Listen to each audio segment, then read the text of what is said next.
Welcome to Peak, Train Like a Girl, a podcast by girls in sport, for girls and coaches in sport. We are so glad that you are here, and we hope that most of you are enjoying a winter break, at least in the United States. A lot of kids are home from college, high school kids are break, so we are hoping you're enjoying a little reset and some new activities, maybe establishing some new habits or new relationships or new traditions. I think that's super exciting. Caitlin's going to fill you in a little bit on what's going on with the app and why I think this is the perfect time to talk about it. But before we do that, I want to do one little plug here. The simplest thing you can do for us here over at Peak is give us a follow on whatever platform you're listening on. Give us a 5-star rating and make sure you're sharing our episodes with a female athlete or coach you love. I'm telling you, it helps more than you can imagine. Now, Caitlin, now that I'm done with our little plug here, why don't you fill us in on what's going on at Peak? Yes, absolutely. First of all, thank you all so much for joining this community and joining the pod today. We have something really exciting that is coming up. We are releasing a recovery challenge through our new Peak app that is free for anyone to try out. There are great techniques and resources given through this program that allows you to recover and focus on restoration of your body and mind. So stay tuned for that, and we are so excited to provide that for people. Yay. And I'm really excited to introduce you to our next guest. I'm actually a little surprised she has not been a guest on the podcast. Hannah and I have been connected and have been working together for quite a long time now. I think it's been a little over a year. I will tell you, Hannah is super generous with her time and her expertise. Hannah is a licensed therapist. She has been, as I said, so gracious with her time, not only adding value to our app, which we're still trying to navigate through what's the best way that she can be seen and heard on that, but she's also given her time to the high school that I coach at and has really been able to, I think, a soft and yet very thorough way, give accurate information and data to help athletes navigate through what can sometimes be some challenging times. So, Hannah, thank you for being here. Are you ready to get warmed up? I'm so excited to be here. I'm ready to get warmed up. Nice. All right. 4-star hotel or camping? Oh my gosh, easy. 4-star hotel. I kind of thought you were going to pick that. Yeah, I'm not really a camper.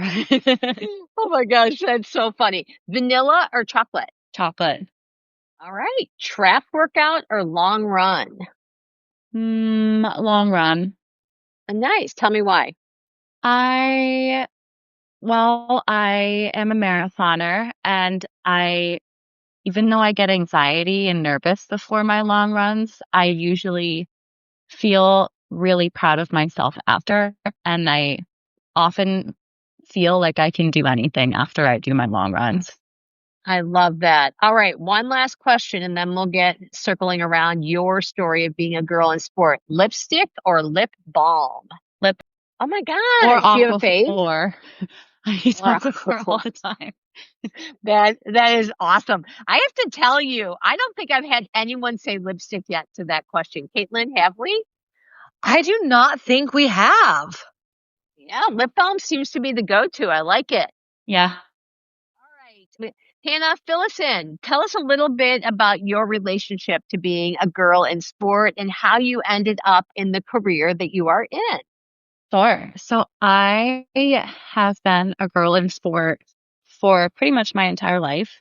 I grew up in a family that really bonds through sports. And I think as a kid, I was always I'm the middle child, and my older sister and my younger brother always loved the same sports. They both played basketball. That was both of their main sport. And my dad worked in sports. My mom played volleyball in college. And growing up, I kind of did it reluctantly. I wasn't really into it. Like, we would go to Knicks games or Liberty games growing up. And when I was a kid, I really hated it. Like, I would be like, oh my God, please, can I just stay home? But when I was in 8th grade, I joined a competitive swim team, and it truly changed my life. I really became quickly obsessed with it and really liked the way that I improved pretty quickly. It gave me a sense of self and really taught me about my values and my passion in a way that I had never experienced before. So that is my introduction to my passion with sport. Then when I went to college, I went to Penn State to study nutrition, which was inspired by my swimming career. I was no longer on a competitive swim team anymore, and it was a tough loss of identity for me. And at the time, with my brain, which just at the time really struggled with thinking in the gray area, I had a hard time learning about nutrition and not taking it in to the extreme. And in tandem with my loss of identity as an athlete, it was just a tough time for me, my relationship with food and my body. And I decided to navigate away from doing nutrition and being a dietitian towards being a therapist. So I went to Temple for grad school. I loved working with the student athletes. While I was doing internships there, I had the opportunity to do internships with the athletic departments at Temple and UPenn. And I loved working with my student athletes and especially the ones that struggled with eating disorders. So since then, I've opened a private practice, which is called Stride Counseling, and I work with athletes with eating disorders and OCD. Hannah, your work is so important and your mission is so important. Would you be able to say what the most meaningful part of your work is that you're doing today? Oh, that is a tough question. I think that the most meaningful part of my work is seeing my athletes, or my clients rather, thrive in whatever that means for them. So, for example, there's someone that I've been working with for a while who wasn't able to participate in their sport because of their eating disorder, who let me know in the past few weeks that they've been cleared to rejoin and play their sport, which was a goal from the very beginning. And I'm so proud of them. And I'm thrilled for them. While at the same time, there are other clients who've realized that in their recovery, they don't want to play their sport anymore. And their big celebration is learning how to navigate their new identity or even leave the sport. And I'm equally as thrilled for those clients too. That's so amazing. Yeah, really being able to see your work actually materialize within people's lives. Yeah, it's truly, it sounds so corny, but it's truly a gift. Yeah, absolutely. Hey, Hannah, can we go back to your introduction and let's talk a little bit about you? So your company Stride specializes in working with athletes with eating disorder and OCD. Are those co, what's the word I'm looking Comorbid? for? Yeah. Are they, Yeah. okay, fill us in there. Yeah. So eating disorders and OCD share a lot of similar qualities, and they occur in people that tend to, one, have anxiety and also strive for perfection. The brain really likes things that seem perfect and have routine. So, for example, if someone decides that they want to eat in a specific way every day, it can be really challenging when their routine is disrupted, say for a vacation or a birthday.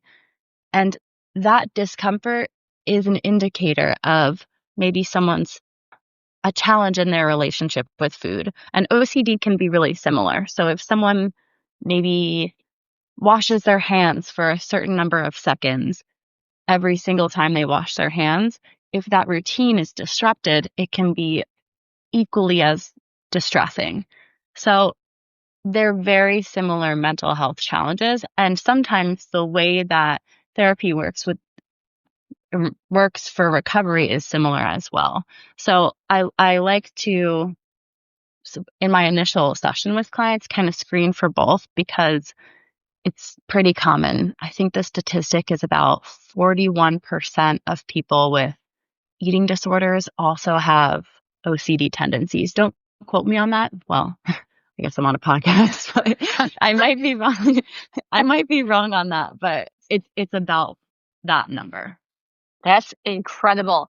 And it's interesting that you said 41% because I believe that the percentage of female athletes that struggle with ED is around 41%, where the average population is closer to 7%. So it's almost half of female athletes struggle with ED, LEA, body image. Do you find that surprising? You know, surprising, but maybe in a different way than you think. Okay. I surprised that the number isn't greater.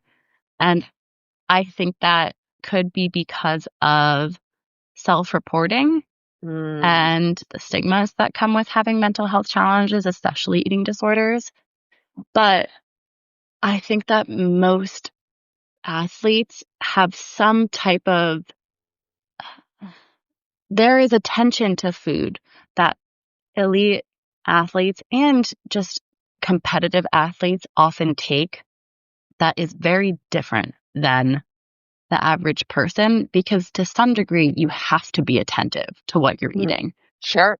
And I would not be surprised if that number was greater. Yeah.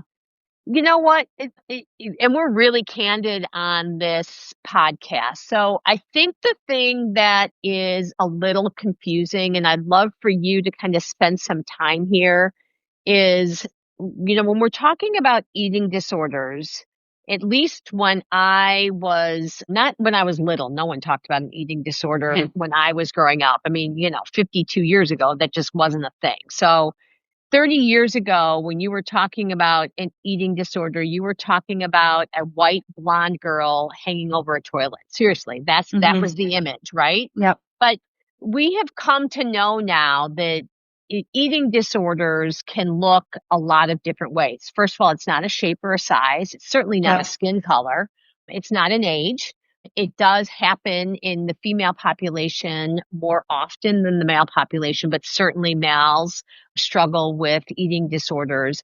But also when you're talking about OCD or I'm going to use a different word like micromanaging, like I'm only going to eat this much or I'm not going to eat this, or people get very specific type of nutrition plans, which are focused on elimination, which can lead to, lack of nutrients, right? Like, because they're not getting a variety of nutrients. And then with activity levels can lead to other things like, loss of periods or brain fog, which also then can increase mental health issues, right? So it becomes this vicious circle. While it may not look like severe caloric restriction like we kind of thought it was, can you talk a little bit about that just to clear some of those misunderstandings?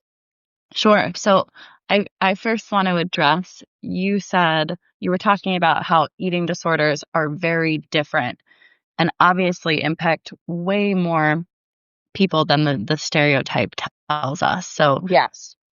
I think it's important to say speaking specifically into sports, while the rate of eating disorders is higher in some sports compared to others, there is no sport in which the prevalence is zero. There are athletes in every single sport that have an eating disorder. So to go from there, you were talking about micromanaging or rigidity with diets. Remind me of the question, Anne-Marie. I'm sorry. Yeah, so I think that some people, and I'm going to use the word, which I don't love this word, but people will justify an eating preference by this is healthy. So I'm only eating fresh fruits and vegetables. I'm not eating carbohydrates, or I'm not going to eat animal fat, or I'm not, that's what I'm talking about. Yep. Okay. So yeah, Yeah, great point, because I hear that all the time. And my response to something like that is it doesn't, if you have any discomfort in the way that you feel in your body or in your relationship with food, that justifies getting help. It doesn't, and a challenge with those type of rigid diets or rigid restrictions is like, if you don't have a medical, excuse me, if you don't have a medical reason for not eating gluten, for example, it just creates challenges in your life, like going out to restaurants with your friends or eating something spontaneously. And that in itself is stressful and impacts the quality of your life. Every, there, there is, there are nutritional benefits for every single food. And I know there are people that are listening to this that are rolling their eyes at that, but it's a fact. The only food that doesn't have any nutritional benefit is alcohol, truly. So when people talk about wanting to cut certain foods out of their diets for the sake of performance or health or other reasons, my question is always, what are you trying to get out of that? And is there a way to work towards improving your health or improving your performance that views diet by adding rather than subtracting? Like, you can be a healthier person by, for example, adding more whole grains to your diet. And here I'm starting to like go out of my scope of practice. This is more of a dietitian's space. But my point being, we don't necessarily need to take anything away in order to be healthy. Yeah, I think that's really good. And I love that you talk about scope of practice. You and I have a lot of conversations around that. While there can be some crossover from what I do and you do and what a registered dietitian does, I think that both you and I are very clear about staying within our scope of practice, which is one of the things I appreciate about you. I Right. do want to talk about when we're talking specifically about athletes, because that's who we are talking to here, I do think that social media, as it should, but I think it gets a lot of the blame for, suggesting certain type of body types or suggesting certain type of nutrition types or certain pressures around what somebody should or shouldn't look like. But I'm wondering if, in my experience, not just my own personal experience, but the experience even with the athletes that I work with, is a lot of the rigidity, I love the word that you use there, around food is actually coming from the home. Now, I'm not Uh-huh. talking about homes where there are, let's say, for religious reasons, you don't eat meat or they don't eat. I'm trying to think of other, there's certainly, within culture and religion, there are certainly, food is so cultural, by the way. Like, I mean, that's the thing Totally. I love about it. You can learn so much about a culture through food. So I'm not talking about that, but I am talking about conversations within the home that focus around food being either quote good or quote bad. Yep. Yeah. So eating disorders contain or occur. No, let me actually rephrase. Eating disorders have genetic components as well as social components and biological components. So people often learn their behaviors around food from the people in their home, exactly like you said. And actually, I remember learning in college that people's taste buds begin to form in utero, like before they're even born. So, for example, if your mom really likes a lot of spicy foods, your taste to that even starts developing when you are developing in her body, in her stomach. Fascinating. Right. So, people learn, people's attitudes around food develop based on who they spend the most time around. Not to mention if people in the home make comments about body sizes or food types or what's healthy and not healthy, it often leaves a greater impression than maybe is intended.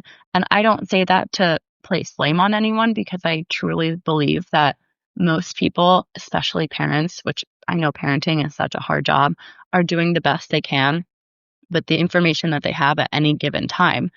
But it's just something to be aware of when we talk about food or we talk about bodies we talk about health to, in my opinion, label food neutrally and view bodies with respect, regardless of what they look like. We cannot make decisions or make assumptions about what someone's health is like simply by looking at them. Yeah, I think that's a really important point. You can't tell, you say health, I say fit. You can't look and say somebody is fit. Someone is fit, they don't look fit. And I really try to change that narrative with the team that I coach is that fitness is not a look, particularly when you're talking about things like you even said in the beginning, a basketball player versus a volleyball player versus a swimmer versus a runner. Like there are a competitive weightlifter. There's a lot of different body types that are fit. And so I think that that's super important. So I'd like that you draw attention to that. Talk to us about what an athlete that's listening to this, or a caretaker or a coach, because I think it's three different approaches. What happens if an athlete thinks they're struggling? What are their next steps? Or what happens if you as a coach or a caretaker thinks an athlete is struggling? Can you talk us through what would be some really good tangible takeaways? Sure. So I think if an athlete is struggling, specifically if we're talking about a kid, like a teenager or someone who is depending on someone else, like a parent, that person could tell someone that they trust, like a coach or a parent or a friend or a guidance counselor or a teacher, just to get the ball rolling. And by that, like I said before, anyone struggling in their relationship with food is worthy of help. It doesn't matter how, like, quote unquote serious they think it is or how quote unquote bad they think it is. If it's just an itch in your life, it's worthy of improvement. From there, the parent or counselor, whoever it is, could, well, first, if it's not the parent, they could tell parent, or they could work directly with the client or the teenager to connect them with resources. There are tons of resources out there between therapists or dietitians, or even just like podcasts like this or blog posts. I would super, super recommend working with a therapist and a dietitian who are specific to working with eating disorders, because unfortunately, oftentimes providers who mean well but are not educated, unfortunately, cause harm and make behaviors worse. And I've heard that story from so many different clients. I also would super recommend checking in with what your insurance provider will allow, because like Anne-Marie and you and I have talked before about how a lot of people's insurance companies will cover nutrition sessions, so they wouldn't even have to pay anything out of pocket. So that could be beneficial, even if you don't have an eating disorder, even if you just want some nutrition education, that could be helpful to know. There are support groups online through NEDA or any of the National Eating Disorder Association type organizations. Or if they want, they can reach out to me and I'm happy to help point them in the right direction. Lay 9 is another great resource that has a directory for therapists, dietitians. I think that's how you and I connected, Anne-Marie. I think that's right. Yeah, coaches, women in sports, and Lay 9 has excellent resources as well. What about specifically with a coach or a caretaker that thinks an athlete might either A, be in trouble, or B, could be struggling? Good question. And that is tough because eating disorders, when someone is not ready to recover, it's a sensitive topic. And people's relationships with food, their bodies, are sensitive regardless of if they're struggling or not. But I would encourage that coach or the parent to just check in with their athlete or with their child and say, I noticed you didn't seem like yourself, or maybe you seemed a little off, or your training has been a little bit different. I just want to check in and see if everything is okay with you. And it doesn't have to be an attack. It can just be a conversation. And ultimately, if the client or the person doesn't take your message well, it doesn't mean that you did the wrong thing. If your intention is to help, that is the most important thing. And just because they don't want your help doesn't mean that you did wrong by extending a hand. From there, they can connect the client to resources if they're open to it. And if not, just monitor how that person is doing and make sure that they know that the door is always open and that you're willing to chat. And I would encourage you to, again, try as best you can to stay in your lane. If you are not a therapist or a dietitian or a medical provider, you should not be providing advice.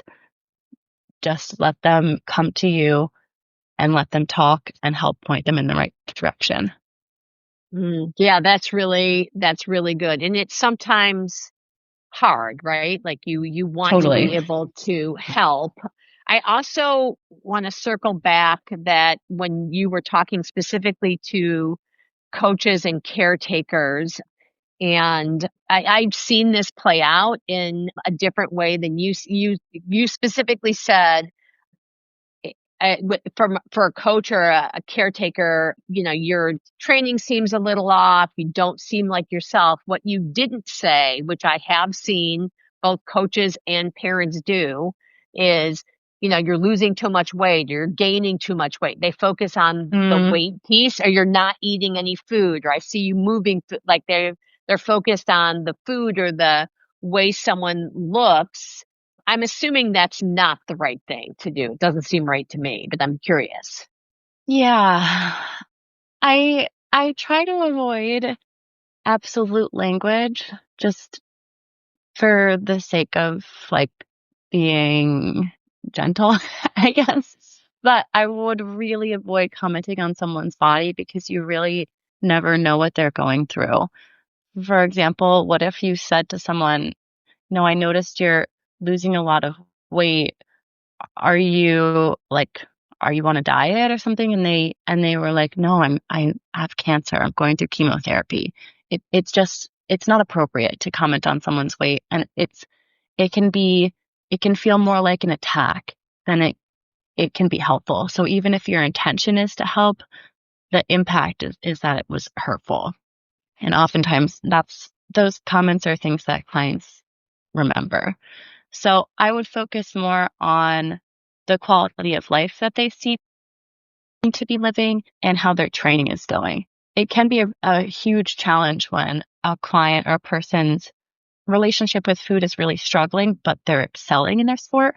That is quite a challenge, but that often means that another area of their life is struggling, and you can hone in on that.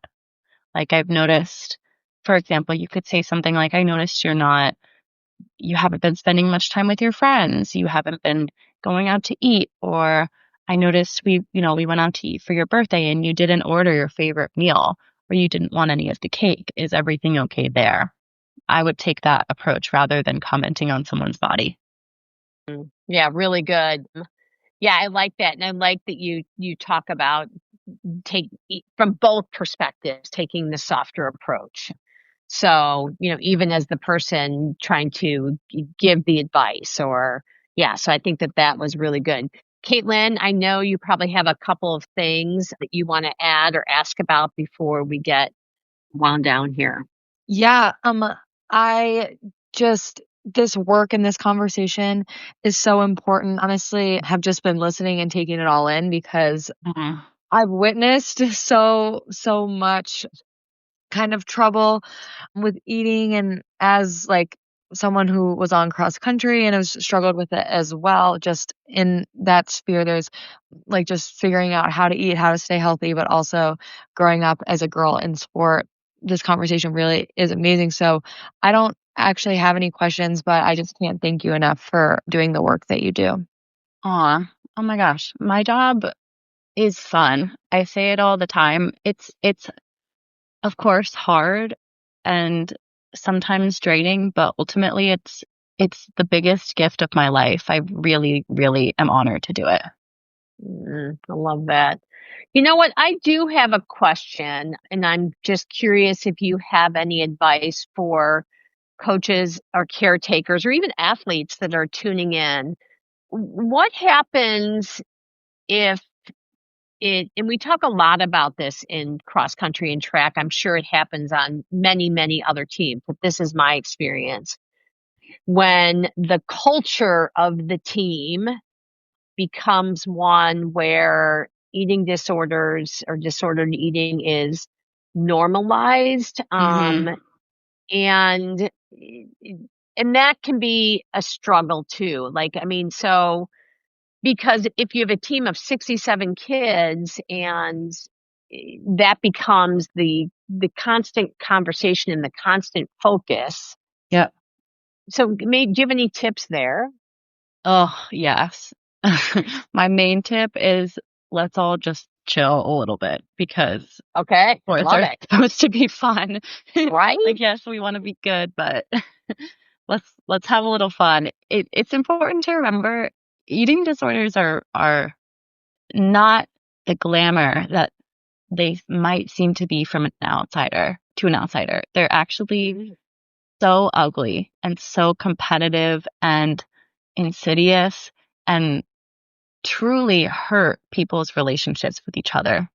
So, in team cultures where eating disorders run rampant or are even just present, it often means that there are other issues going on, like girls not supporting girls or secret. Sorry. Why am I not saying this word right? Secrecy, right? Yeah, that's it. I'm like secrecy or gossip or character traits that just don't align with what most teams want their values to be. So it's tough because I understand sometimes it just means teams just need one person to struggle for the entire team to start struggling. And I've worked with athletes who that has been their experience. But you also really just sometimes need one leader to not feed into the noise and do their own thing and be proud to take the team out for ice cream or have pasta dinners or continue doing things that bring the team together and help everyone realign with their values and again make sports more fun. Wow, mic drop. Seriously. Aw. I mean, because listen, we're giggling here. Obviously, this is a serious topic, but I'm with you. Like, sports are fun. We're not making fun of.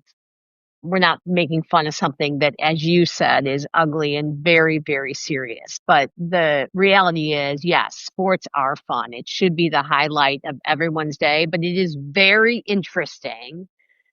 And that you talk about the culture isn't really the eating disorder. The culture is girls not supporting girls or gossip or what I Mhm. like to call the conversation behind the conversation, which Mhm. is that is, I don't have a ton of rules as a coach. A I don't, I'm not a big my kids never had a curfew except for my kids were always home by 10. Like I just not a, Whoa. I mean, yeah, it's just not my jam. It's not my thing. So anyways, but my point is the one rule I have though is there is no conversation behind the conversation. Like if you have something to say it. You may not want to say it right there. You might want to do it more privately or at a different time. But what isn't going to happen is this constant water cooler conversation, Yep. that just continues to grow. It's like a bacteria that, Yep. or fungus that just keeps getting bigger and bigger. And while I know that that can seem fun, particularly for a high school girl, I mean, I suppose for anybody, I think you're exactly right. I think that's what's really, I think that's really what's going on is those things, and that to change the team culture, you've got to get back to girls supporting girls and no conversations, behind the conversation and the secrecy thing. And I talk a little bit about that is the secrecy thing. And then we will definitely get cooled down is that when people how do you help girls tell coaches or caretakers when something is going wrong and they feel like it's talking about somebody else? How do you help them understand that that secret is something that an adult needs to hear? Sure. A big part of my practice is rooted in a theory called feminist theory, which is a counseling approach that utilizes or taps into someone's marginalized identity. And it can be used for anyone, not just women or girls. And so in my approach with counseling, I talk to a lot of my female identifying clients about the ways that their beliefs about food or their bodies or their actions are rooted in misogyny and empower them to fight against that. Because when one woman or girl wins or breaks the glass ceiling, we all win. Amen. And, and doing things like talking poorly behind a friend's back or a teammate's back is not helping all of us win. It's just keeping us suppressed. Plus, like, come on, guys, do we not have anything better to talk about? Like, no one wins by gossiping about your friend or your teammate. Yeah, absolutely. So when it comes to talking to a coach, I think I would first, if this were my client, another approach that I use, sorry, I'm kind of going off the rails a little bit, No, you're is good. I try to work with my clients to identify what values are important to them and highlight them throughout our work together. So, for example, if someone told me or we identified that one of their most important values was, let's say, camaraderie, or actually we could even say directness or something like that. If someone is saying that their most important value is directness and they're talking poorly about a teammate, I would probably push back on them and encourage my client to talk to the teammate directly, because Yeah. that is a behavior that aligns with their values, whereas talking poorly about their teammate's back does not. Yeah. I Or love that. if someone valued, or if someone didn't if someone maybe valued like warmth or kindness or just wasn't as assertive as the former example that I was talking about, that might be a person that I would say, let's talk to who do you trust that can help you with this? Sure. So it's maybe not so much pressure on the one person, but to give sorry, this has been such a long answer, but No, to I give love to give a short answer, I would encourage my client or the athlete to consider the person that they want to be and how they can go about getting there and do that, because action is always what works.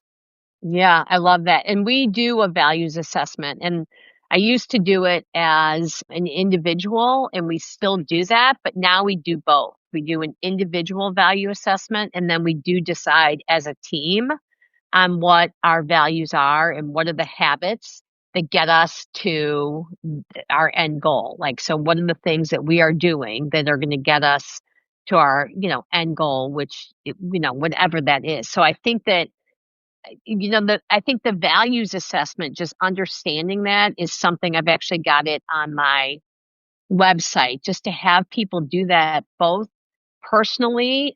I do it at home now. I mean, and it's something that my husband and I do together. And you don't have to align on your values, but you have to agree, right? On not as individual values, you have to agree then as a team, whether it's a couple or a sports team, you do have to agree on a set of values. And I think that that's super important, and to connect people back to that, because then people's path, as you said, there is some individuality in there then too, which I think Right. is absolutely brilliant. Yeah. That we are going to get cooled down. We really do try to keep these podcasts a little shorter so they're super easy to consume and digest for our clients, but I could talk to you forever. So that was absolutely amazing. A couple cool down questions here. So what's your favorite holiday way to, celebrate the holidays over this winter season, whether that's Hanukkah or Christmas or New Year's? Do you have a favorite tradition? Oh, my favorite thing to do for the holidays is this is so lame. Well, it's not lame, but it's such a basic answer. Is really just to hang out with my family. I Aw. I got married this past year, and my sister actually got married last weekend. So all of our and my yeah, so all of us will be at my parents' house this year with my brother and his girlfriend and my grandma and my dog and my parents' dog, and it's a very full house, and it's really fun to just be all together. I love that. All right. And as a licensed therapist, do you have a favorite way to calm your mind and body? Aw. That's funny. I have been trying to get into activities or hobbies that don't require me to look at my phone, and I Ooh, I really love like that. I really like cooking or baking. If you follow my Instagram, you see I'm constantly posting on my story, like, whatever New York Times recipe I'm cooking that night. But so this new hobby that I just literally started today, like, I was doing it as I was waiting for you guys, is I'm now making a recipe scrapbook where I'm, like, making a scrapbook out of the recipes that I like. Just yeah, so that's my new thing, is just having my phone somewhere else and doing activities that use my hands.